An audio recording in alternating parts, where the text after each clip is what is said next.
நான் வந்து 7th படிக்கிறேன். இது வந்து நான் இது வரைக்கும் 15 வேர்ல்டு ரெக்கார்ட் பண்ணியிருக்கேன். இது வந்து நான் சாகச பண்ணும்போது சகஜமாக வருது தான், எனக்கு ஒன்றும் ஆகலை. எப்படி ஃபயர் ஆச்சு உங்களுக்கு? அது கொஞ்சம் ஸ்பார்க் ஆயிருக்கு, அது ஆயிருக்கு. ஐ வில் கம் பேக். 15 உலக சாதனை பண்ணியிருக்கேன்னு சொல்கிறீங்க. ஆமாம். சேஃப்டி ப்ரிகாஷன்ஸ் எதுவும் இல்லாமல் இந்த மாதிரியான ஒரு இன்சிடென்ட் நடக்கிற அளவுக்கு பண்ணக்கூடிய அளவுக்கு இப்போ 15 முறையும் நீங்கள் பண்ணதில் என்ன ஒரு முன்னேற்றம் இருக்குது? இது வரைக்கும் நான் 15 பண்ணும்போது எனக்கு எப்பவுமே சேஃப்டியாக இருப்பேன். இந்த வாட்டி பண்ணும்போது லைட்டாக இல்லை, அந்த கவனக்குறைவு தான் என்ன காரணம்? அது டக்குன்னு அதிகமாக ஸ்பார்க் ஆகிருக்கு. அந்த மாதிரி ஸ்பார்க் ஆகனே கை ஃபுல்லாக இருக்கு. அது கொஞ்சம் காயம் எப்படி இருக்கு, பெயின் எப்படி இருக்கு? காயம் ஓகே, எனக்கு ஒன்றும் இல்லை. அந்த மாதிரி நெருப்பு வந்து கையில பற்ற வைப்பாங்களா, ஓடு மேலே பற்ற வைப்பாங்களா? ஓடு மேலேயும் வைப்பாங்க, கையில் வைப்பாங்க. சேஃப்டி இதுதான் வச்சுருந்தோம். பட் அது ஏதோ ஒரு ஸ்பார்க்கில் விழுந்துருச்சு தெரியாமல். I will come back. Thank you. இப்போ இந்த மாதிரி தீக்காயங்கள் ஏற்பட்டால் அதை அணைக்கிறதுக்கான பாதுகாப்பு அம்சங்கள்லாம் இருக்கணும். இருந்து வச்சுருந்தோம், அது ஆயிடுச்சு. ஸோ இந்த மாதிரி பண்ணுறது போது சில டைம் இந்த மாதிரிலாம் நடக்கும். அந்த கல் 555 ஓடு உடைச்சிருக்காங்க. அப்போல்லாம் வந்து கை வந்து இதுவாயிருக்கு, இது பண்ணியிருக்காங்க. ஸோ இதெல்லாம் நடக்கிறது தான். இது வந்து ஒரு இந்த அளவுக்கு பப்ளிசிட்டி ஆகும்னு நாங்கள் நினைக்கவே இல்லை.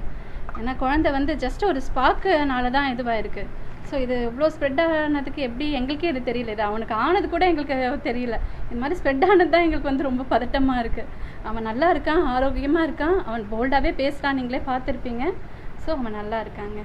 ஸோ தயவுசெய்து யாரும் எதுவுமே ஸ்ப்ரெட் பண்ணாமல் இருந்தால் நல்லாயிருக்கும். ஏன்னா சின்ன பையன், ஸோ அவன் ஃப்யூச்சர் வந்து ஸ்பாயில் ஆகும். ஸோ தயவுசெய்து வந்து யாரும் எதுவும் ஸ்ப்ரெட் பண்ணாமல் இருந்தீங்கன்னா நல்லா இருக்குங்க.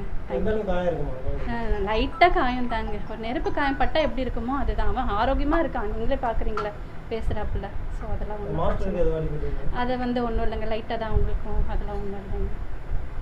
தேங்க்யூ. சாரிங்க, பிரியா. அம்மா நான் உங்களோட சாரிங்க. இல்லைங்க, அதெல்லாம் எதுவும் இல்லைங்க. ஏன்னா நாங்கள் தான் விருப்பப்பட்டு இந்த ஈவெண்ட்டுக்கு நாங்கள் சாருக்கே கேட்டோம். சாருக்கு கேட்டு தான் நாங்கள் வந்தது. நாங்கள் விருப்பப்பட்டு கேட்டோம். ஏன்னா நிறைய வந்து ஸ்டேஜ் பர்ஃபார்மன்ஸ் பண்ணியிருக்காங்க. வீடியோஸ் கூட உங்களுக்கு நான் வந்து நிறைய அனுப்புகிறேன். உங்களுக்கு நிறைய ப்ரோக்ராம் பண்ணியிருக்காங்க. அதில் இது எப்படி என்ன இந்த மாதிரி ஆச்சுன்னு தெரியல. இது ஆனது கூட பிரச்சனை இல்லை. இந்த இவ்வளோ பப்ளிசிட்டி ஆனது தான் எங்களால் வந்து இது பண்ண முடியல. ஸோ இதை ஸ்ப்ரெட் பண்ணாமல் இருந்தால் நல்லாயிருக்கும். இதை நீங்கள் ஸ்ப்ரெட் பண்ணிங்கன்னா நல்லாயிருக்கும், அதை நீங்கள் ஆஃப் பண்ணிட்டீங்கன்னா நல்லா இருக்குங்க. Thank you so much. இல்லைங்க, எனக்கு அது அப்படிலாம் எதுவுமே கிடையாது. நாங்கள் விருப்பப்பட்டு விஜய் சார் பிடிக்கும். ஸோ அதனால தான் எனக்கு ரொம்ப பிடிக்கும். எனக்காக என் பிள்ளை வந்து பண்ணது தாங்க இது உண்மை, அதுதான்.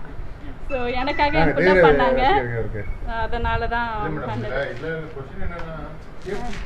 இல்ல பெண்ணு வச்சிருக்கோம் சார், வச்சிருக்கோம், எல்லாம் பண்ணாங்க சார். அவன் டக்குன்னு வந்து டர்ன் பண்ணிட்டாப்ல. ஒரு 15 வேர்ல்ட் ரெக்கார்ட் அட்டெண்ட் பண்றாங்க, வந்து பயிற்சி பண்றாங்க.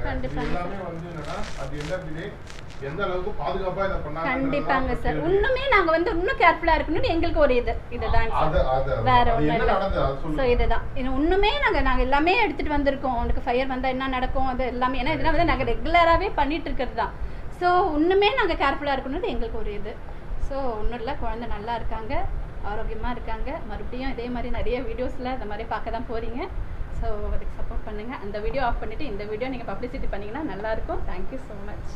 ஊடகம் கார்ப்பரேட் அரசியல்வாதிகளின் கைப்பாவையாக அடிமைகளாக இருந்தது போதும். இனி சாட்டை எடுத்து சுழற்றும் நேரம் வந்துவிட்டது. ஊடகம் பொதுமக்களாகிய உங்களுக்காக உங்களாலேயே இயக்கப்பட வேண்டும். ஊடக சுதந்திரத்திற்காக உங்களின் பங்களிப்பை இன்றே அளித்திடுங்கள்.